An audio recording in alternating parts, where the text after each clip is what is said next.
My brother grew up with everything. The attention, the confidence, the gifts, the compliments, the spotlight. And the worst part? He believed he deserved it more than anyone else.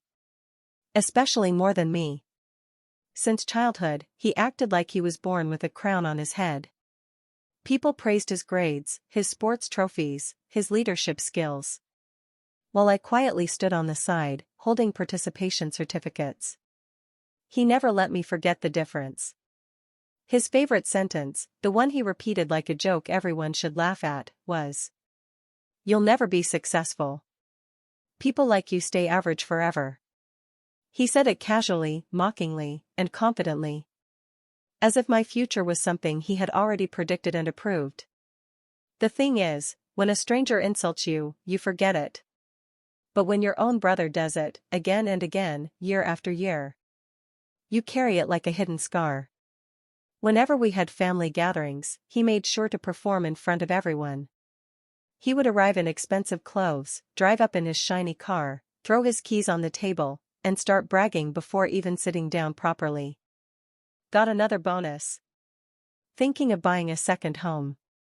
Work loves me. They said I'm the smartest guy on the team. Everyone admired him. Everyone praised him. Everyone talked about how lucky our family was to have a son like him. And then they looked at me. Not disappointed, but uninterested. I was invisible. And he enjoyed that. He mocked me openly. Still renting? Wow. You working the same average job? Try not to embarrass yourself. And everyone would laugh because they thought he was joking. But I never laughed on the inside. Inside, his words felt like small cuts, sharp, deep, and growing. Our parents didn't do it intentionally, but they fed his ego. Whenever he bought something new, they celebrated. Whenever I achieved something, they said, "That's nice, keep working hard." He was the favorite. He knew it, they knew it, and I learned to accept it. But acceptance doesn't mean it doesn't hurt. One evening, during a family dinner, he crossed a line I never forgot. He looked at me, in front of everyone, and said with a laugh, "When I get a bigger place, maybe I'll rent you a room. Don't worry, I'll give family discount." The whole table exploded with laughter. Except me. I just sat there with a tight smile, pretending it was fine. Pretending it didn't stab me. But that night, when I reached my small, noisy apartment, I broke. I stared at my peeling walls, cheap furniture, and the ordinary life I was living. For the first time, I wasn't just hurt. I was angry. Not at him. Not at my parents. But at myself. For believing I deserved less. For shrinking every time he grew louder. For letting his words shape my worth. I stood by the window and looked at the Washington, D.C. skyline in the distance. The tall buildings, the glittering lights, they almost felt like they were calling me. As if whispering, "You can have more. You deserve more." And that night, something shifted. Not suddenly, not dramatically. But quietly. Like a flame being lit inside a dark room. I made a promise to myself. I would rise. Not to compete. Not to impress. Not to prove him wrong. But to prove to myself that I was more than the jokes he made, more than the limits he set, more than the label of average. I didn't tell anyone. Not a single soul. No announcement. No big speeches. I simply decided. Enough. I didn't know where the path would lead. I didn't know how hard it would be. But I knew one thing. The story of my life wasn't going to be written by my brother's arrogance anymore. For the first time ever, I took control of the pen. And I thought this quiet decision was the real beginning. But I had no idea. Life was preparing a twist that would shock even him. After that night, everything changed inside me. My brother didn't know it. My parents didn't know it. No one in the world knew it.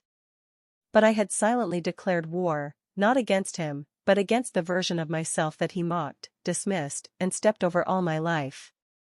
I woke up the next morning with a clarity I hadn't felt in years. I quit wasting time.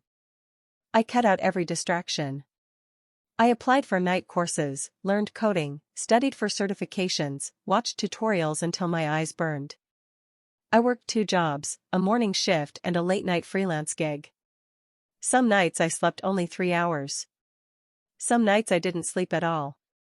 But I didn't complain to anyone, because this journey wasn't for applause. It was for survival. It was for dignity. Every time I felt exhausted, I remembered his voice. You'll never be successful. And I kept going. Months turned into years, 3 long, bruising years. I went from a beginner to a skilled developer. My work improved, my portfolio grew, my confidence expanded. And then one day, an unexpected email arrived. We'd like to offer you a position as a remote software engineer. I stared at the screen for a minute, unable to breathe. It felt unreal, like a door had opened that I never knew existed. My salary was more than anything I had ever imagined earning. Benefits, bonuses, opportunities, everything I had dreamed of silently. But I didn't celebrate loudly. I didn't call anyone. I didn't update social media. I just went for a long walk and cried quietly, letting the cold wind dry the tears that had been waiting for years to fall. My life started shifting. I upgraded my apartment, paid off debts, built savings, invested smartly. I traveled alone, learned new skills, met successful people. Slowly, silently, steadily. I built a life that felt mine. And then it happened, the moment that changed everything. One evening, while scrolling through real estate listings, I saw it. Penthouse suite, Washington, D.C., panoramic river view. The pictures looked unreal. A floor-to-ceiling glass wall overlooking the glowing city. A private rooftop terrace. Marble floors, modern design, every detail stunning. Something inside me whispered, "This is your turning point." My hands were shaking as I toured the place. The moment I stepped into that empty penthouse, I felt something rise inside me. It wasn't pride. It wasn't revenge. It was peace. A peace I had never known. I closed my eyes and imagined telling no one. I imagined sitting alone in the living room with a cup of coffee, the city shining beneath my feet. And I knew. I had found my enough. I signed the papers. I made the payment. When the keys touched my palm, it felt like the universe itself had placed them there. And again. I told no one. For 2 weeks, I moved in slowly. Bought furniture, set up my workspace, decorated it simply but beautifully. I would stand on the terrace late at night, looking out at the skyline, whispering softly. You did it. Then came the day that turned my brother's world upside down. He invited everyone for his birthday on a family video call. Relatives, cousins, old neighbors, the usual crowd who loved hearing him brag. He entered the call wearing an expensive watch, talking loudly, acting like the king he always believed he was. Then it was my turn. I turned on my camera. I didn't say anything, I just let the penthouse background be visible. A huge glass window. Soft lighting. A portion of the skyline glowing behind me. My brother squinted. Where are you? Some fancy hotel? I calmly replied. No. Home. He laughed loudly. You? Living in a place like that? Stop joking. So I stood up and slowly rotated my phone. The living room. The open kitchen. The terrace. The night sky. The entire DC skyline sparkling like diamonds. The call went silent. My brother's face froze. His eyes widened. His jaw literally dropped. Wait, is this serious? Is this yours? I nodded once. He swallowed hard. His confident voice suddenly sounded small. But, how? You? A penthouse? In DC? His wife stared in shock. My parents looked confused, like the world had suddenly flipped. For the first time in my entire life, my brother didn't have a joke. He didn't have a comeback. He didn't have a flex.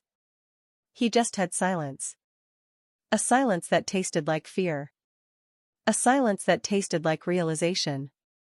A silence that tasted like truth. He had spent his whole life believing he was above me. Better than me. Guaranteed to stay ahead of me. But in that moment, he saw something he never expected. I had risen. Quietly. Powerfully. Completely beyond his reach. He forced a smile, but it looked painful. Nice place, he said weakly. But behind those two words, I saw everything. Jealousy.